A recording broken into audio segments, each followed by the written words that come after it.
Welcome to Wales, a land of dragons, castles, and town names so long they look like someone fell asleep on the keyboard.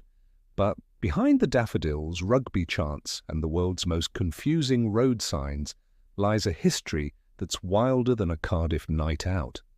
Today we're going to speedrun a few thousand years of Welsh history, from ancient tribes to medieval battles to coal, choirs, and Gareth Bale's left foot. So buckle up, because this is the history of Wales explained.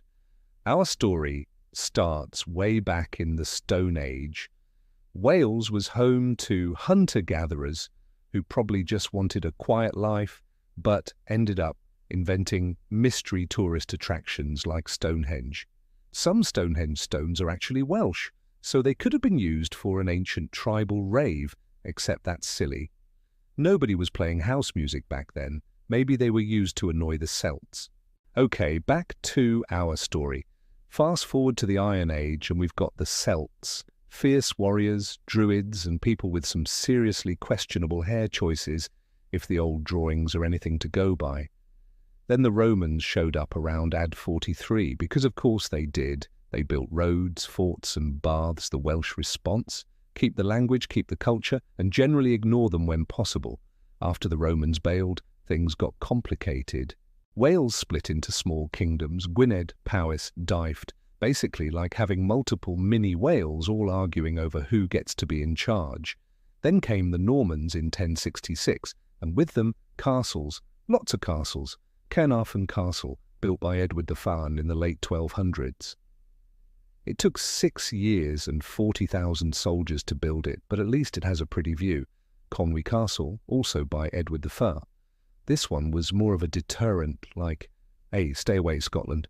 Harlech Castle never finished, because everyone realised castles were kind of pointless. Built by another Edward, Edward the Sound, just to make sure no one ever tried to invade from the north. Now, as far as castles go, these are pretty great, but they're also pretty inconvenient if you're trying to plan a picnic. But Wales wasn't done fighting back. Enter Owain Glyndŵr, the ultimate Welsh rebel of the 1400s. In 1400, he declared himself Prince of Wales, launched a massive revolt and nearly pulled it off. Owain wanted an independent Wales free from English rule. He led armies, held parliaments, and even minted coins. But ultimately, Owain lost.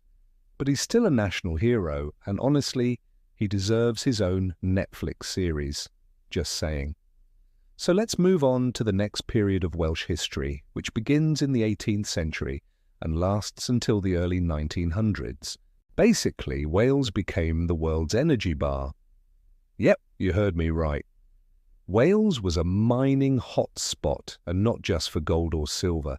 We're talking coal, iron, slate. At one point, Welsh coal was powering half the planet's ships and trains. And those slate roofs you see across Britain and beyond? Yeah, chances are they were carved out of a Welsh hillside. Slate mining was hard, dangerous, and often deadly, but the miners created tight-knit communities that gave each other support and sang together to pass the time. And yes, that's where we got the whole singing in the mines thing. And hey, at least they had music, right? Because between the 1830s and the 1850s, tens of thousands of Irish immigrants arrived in Wales, fleeing poverty and famine back home. At first, the locals weren't thrilled, but then they started singing together and everyone felt a lot better. Speaking of feeling better, how about some fun facts? No. 1, the population of Wales is roughly the same as that of London. So if anyone says, oh, Wales is tiny, just break your phone. Fact number 2, Wales has more sheep than people. That's a lot of woolly friends. Fact number 3, the longest place name in Europe. And no, the world is in Wales. Yes, I know. No one can pronounce it. Fun fact number 4, Wales invented the Industrial Revolution. Okay, maybe not invented, but helped kick it off. Oh, all right, let's get back to the show. By the late 1800s, Britain industrialized like crazy, including Wales. Big businesses boomed, cities grew, and life was, well, it was a mixed bag. Coal mining was still dangerous, but conditions slowly improved. People clamored for better housing, working conditions, and rights. Oh, and in 1877, the Royal National Eisteddfod of Wales was established. What's that? Well, it's basically the Olympics of Welsh culture. Every year, thousands gather to compete in poetry slams, choir competitions, and clog dancing. Yes, they still do that here. Meanwhile, in the late 19th and early 20th centuries, big changes swept Wales. The coal industry declined. New diseases emerged. Both world wars devastated communities. But through it all, Wales held on to its culture, its sense of humour, and its passion for red shirts, running into other red shirts. And in the second half of the 20th century, Wales transformed again. The economy shifted, new industries arose, and technology changed everything. The internet, mobile phones, electric cars. Heck, Wales even had its own version of Mr. Roboto. Plus, in 1999, Wales got its own devolved government, the Senedd, so now people in Wales can govern themselves a bit more. All this progress, though, hasn't been easy. The decline of heavy industry caused unemployment, the language almost disappeared entirely, and Brexit threw the whole country for a loop. But amidst the challenges, Wales stood firm.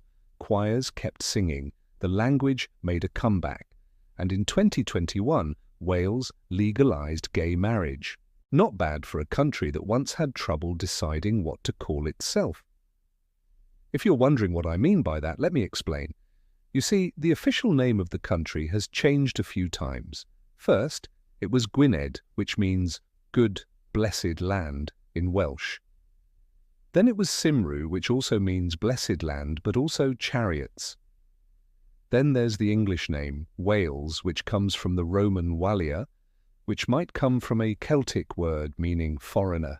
So, yeah, the naming has been a bit of a journey. Oh, and let's not forget about Lanfair Palgwingil Gogarichwern Drobodubu Lantisilio. Yes, I know, it's the longest place name in the world, and it's the name of a small village on the island of Anglesey. In 2004, a local train station needed a name change to fit on signs, so they shortened it to Lanfairport. See, problem solved. Yeah, they did. Anyway, it's been a wild ride from Druids to coal miners to choirs to Gareth Bale's free kicks, which are amazing, by the way.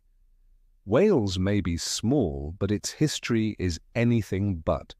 From Celtic warriors to coal miners, from Owain Glyndŵr to Gareth Bale's free kicks, Welsh history is nothing short of legendary. So thanks for watching. If you enjoyed this video, don't forget to like, subscribe, and tell me in the comments, which part of Welsh history would you travel back to if you had a time machine? Would you pick the castles, coal, or Gareth Bale? Personally, I'd skip the coal mines. That's it for this episode. Stay curious.